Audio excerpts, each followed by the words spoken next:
নমস্কার প্রিয় দর্শক বন্ধুরা, 16 আনা ভিলেজ ফুডে তোমাদেরকে স্বাগত জানাচ্ছি। আজকে একটা তোমাদের সুন্দর রান্না নিয়ে এসেছি, সেটাই আজকে তোমাদেরকে দেখাবো। সেটা হচ্ছে কাঁকড়া। এই যে দেখতে পাচ্ছ কত বড় বড় কাঁকড়া আজকে বাজার থেকে নিয়ে এসছে। এটা সাধারণত সবসময় পাওয়া যায় না, তাই ভাবছি যে তোমাদেরকে এই রান্নাটা আজকে করে দেখাবো। দেখো সাইজটা কত বড়। তো কাঁকড়া দিয়ে আজকে আমি কাঁকড়ার ঝাল তৈরি করব। তো তোমরা দেখতে থাকো আমি কিভাবে কাঁকড়াগুলোকে বেছে ধুয়ে কেটে নিচ্ছি। তো কাঁকড়াগুলো আমি কেটে নিচ্ছি। দেখো কত বড় সাইজটা। কাঁকড়া খেতে কিন্তু খুবই স্বাদ, কিন্তু এটা কাটা ঝামেলা প্রচুর, তাই একটু বাঁচতে সময় লাগবে।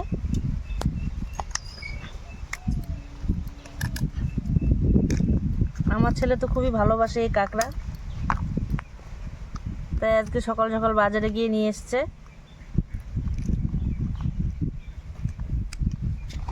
তো এগুলো বেছে নেব আমি। এই যে আঁশগুলো ফেলে দেব। এই যে দেখতে পাচ্ছ মাঝখানের অংশটা, এটা আমরা ফেলে দেব।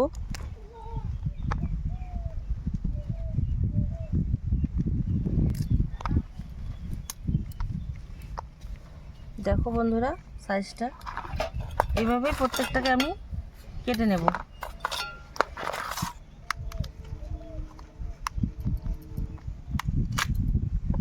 এই যে বন্ধুরা দেখতে পাচ্ছ এখানে যে কিছু পরিমাণ ঘিলু রয়েছে, এগুলো রেখে দেব।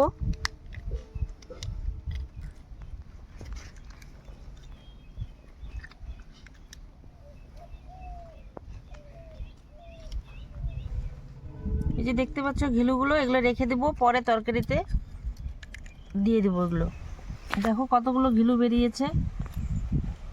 এটা রান্নার শেষে আমরা তরকারিতে দিয়ে দেব, তাতে এটার সেন্ট বাড়বে আর খেতেও স্বাদ লাগবে। তো দেখো এত বড় পা বটি দিয়ে কাটা যাচ্ছে না, তাই আমি এটাকে শিলপাটা দিয়ে ভেঙে নেব। এইভাবেই কাঁকড়ার দাঁতগুলো ভেঙে দেবো শিলপাটা দিয়ে। আর তোমরা এইভাবেই শিলপাটা দিয়ে দাঁতগুলো ভেঙে নেবে, আর বটি দিয়ে কাটতে গেলে হাত কেটে যাবে।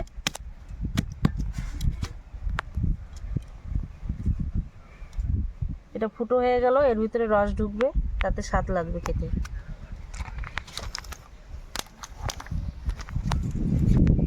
তো দেখো বন্ধুরা কাটা আমার হয়ে গেছে।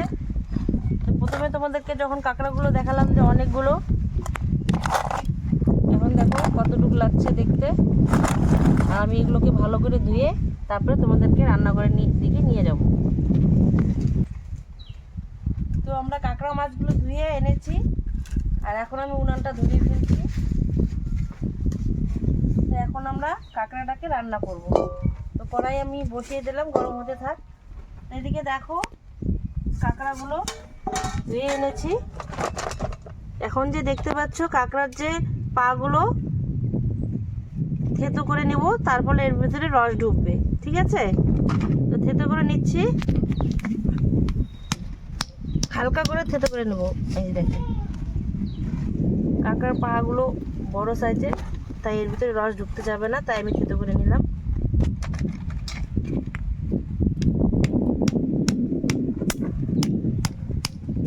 প্রচণ্ড শক্ত।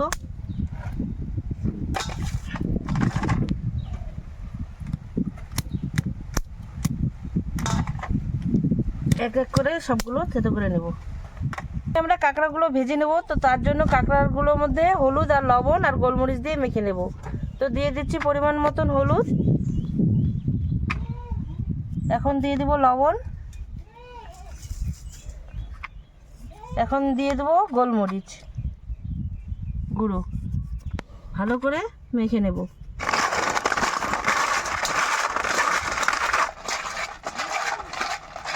কাঁকড়াগুলো হলুদ লবণ দিয়ে মাখছি, মনে হচ্ছে যে পাথর মাখছি। তো কড়াই আমাদের গরম হয়ে গেছে, তো এখন আমি তেল দিয়ে দেবো। তো কাঁকড়াগুলো এখন ভেজে নেওয়ার জন্য আমি কড়াইয়ের মধ্যে তেল দিয়ে দিচ্ছি। তো কড়াইয়ের মধ্যে আমি তেল দিয়ে দিয়েছি, তা তেলটা গরম হতে থাক। আর কাঁকড়া ঝালের জন্য যেসব উপকরণ লাগবে তা তোমাদেরকে এখন দেখিয়ে দিচ্ছি। জিরা আর ধনে বাটা, লঙ্কা আর আদা বাটা, পেঁয়াজ বাটা, লঙ্কা বাটা, লবণ, লঙ্কার গুঁড়ো, হলুদ, গরম মশলা, গোলমরিচ গুঁড়ো আর সাদা জিরে। এখানে দুটো লঙ্কা রেখেছি, পাকা লঙ্কা। মাছগুলো ভালো করে মেখে নিয়েছি। তো তেল আমাদের গরম হয়ে গেছে, এখন আমি ভেজে নেব।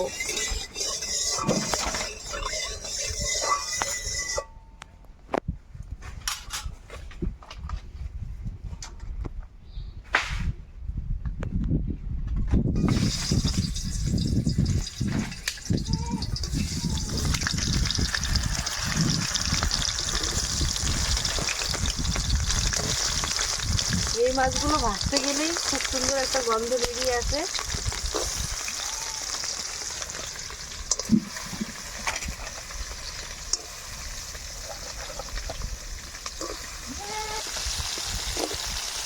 তো সবগুলো আমি একবারে ভেজে নেব।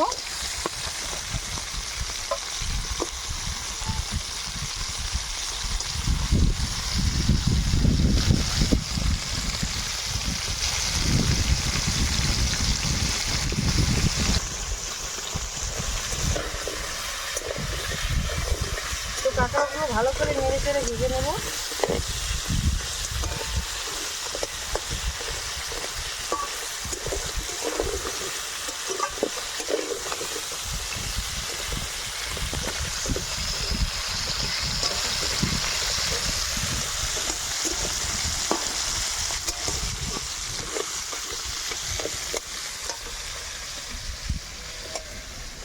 কাঁকড়াগুলো আমার ভাজা হয়ে গেছে, তো এখন নামিয়ে ফেলবো।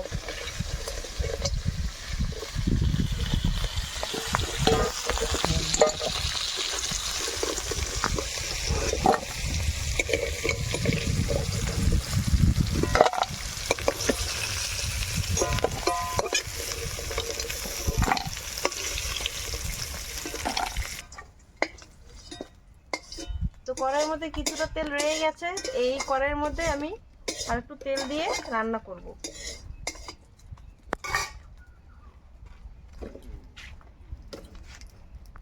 তো তেল দিয়ে দিচ্ছি।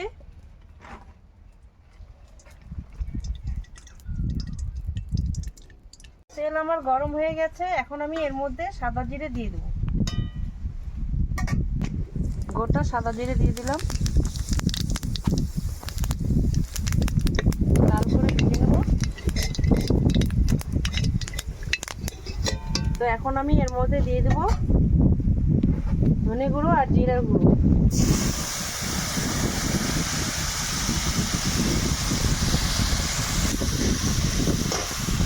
এখন দিয়ে দেবো লঙ্কা বাটা,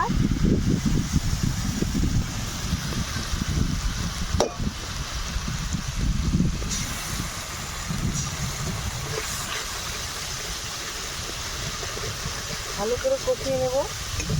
এরপরে দিয়ে দেবো পেঁয়াজ বাটা,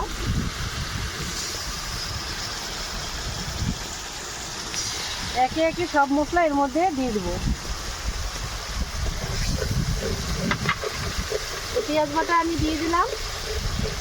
তো পেঁয়াজ বাটাটা দিয়ে ভালো করে একটু কষিয়ে নেব। এরপরে দিয়ে দেবো রসুন আর আদা বাটা।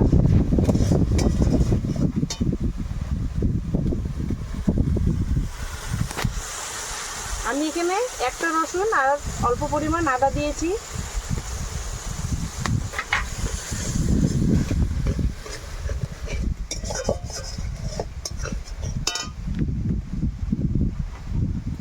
ভালো করে কষিয়ে নিতে হবে।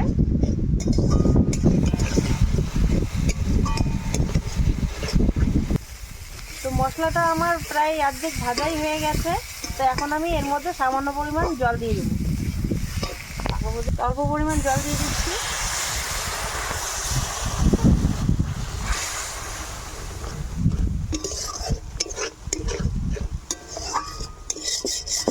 তো আমি এখন এর মধ্যে গোলমরিচ গুঁড়ো দিয়ে দেবো,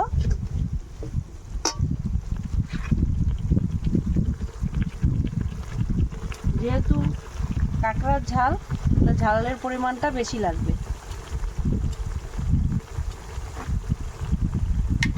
এখন দিয়ে দেবো লঙ্কার গুঁড়ো,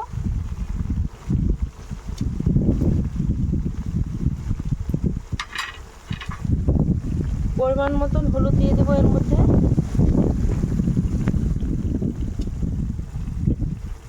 হলুদ দিয়ে দিলাম। এখন দিয়ে দেবো স্বাদ মতো লবণ। এখন ভালো করে মশলাটাকে ভাজা ভাজা করে নেব।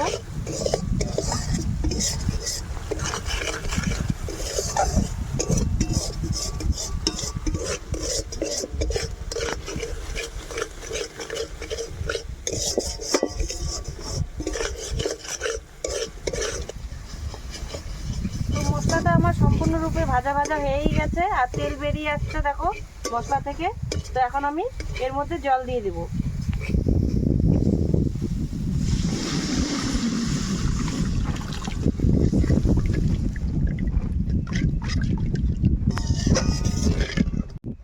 তো জলটা আমি গরম হতে দেব। তোমরা চাইলে এর মধ্যে গরম জল দিতে পারো, তা আমি এখানে ঠান্ডা জল দিয়েছি। জলগুলো ফুটে গেলে তারপরে আমি মাছগুলো এর মধ্যে ছেড়ে দেব।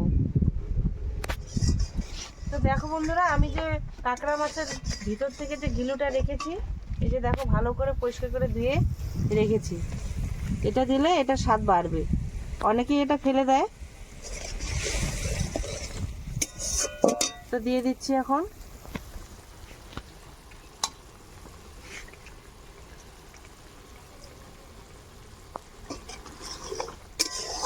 তো এখন আমি কাঁকড়াগুলো এর মধ্যে দিয়ে দেবো। এখন দিয়ে দিচ্ছি।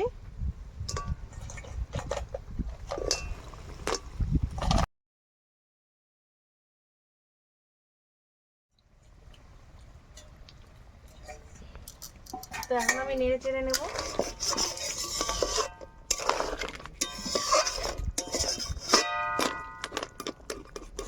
খুব সুন্দর একটা গন্ধ বেরিয়ে আসছে কাঁকড়ার, আর দেখতেও দেখো কত সুন্দর লাগছে। খুব সুন্দর একটা রেসিপি এই কাঁকড়ার ঝাল। তো তোমরা কাঁকড়ার সিজন এখন, তোমরা পেলেই এই রান্নাটা করে খাবে, আর কমেন্টে আমাকে অবশ্যই জানাবে যে খেয়ে কেমন লাগলো। তোমরা চাইলে এর মধ্যে টমেটো বাটা দিতে পারো, আমার কাছে টমেটো ছিল না তাই দেইনি।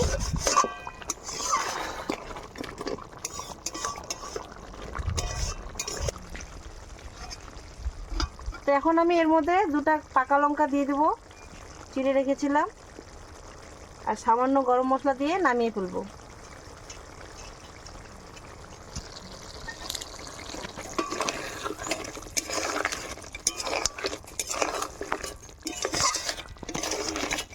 কাঁকড়ার ঝাল আমার তৈরি হয়ে গেছে, এখন নামিয়ে ফেলবো।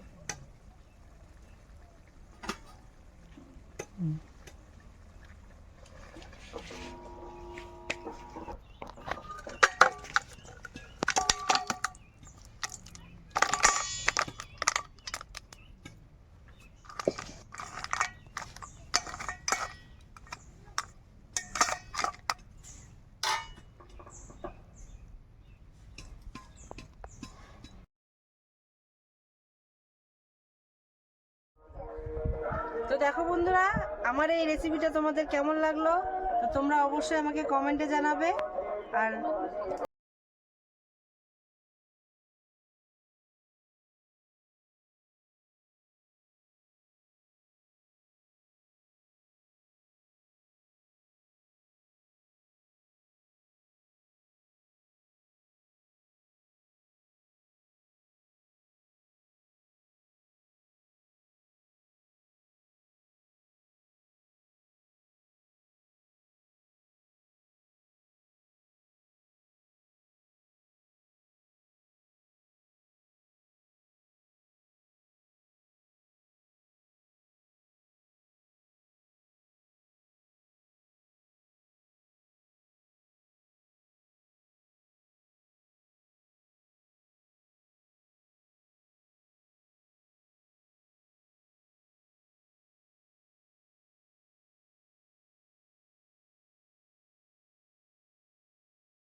খেতে। জঙ্গল খেলে না।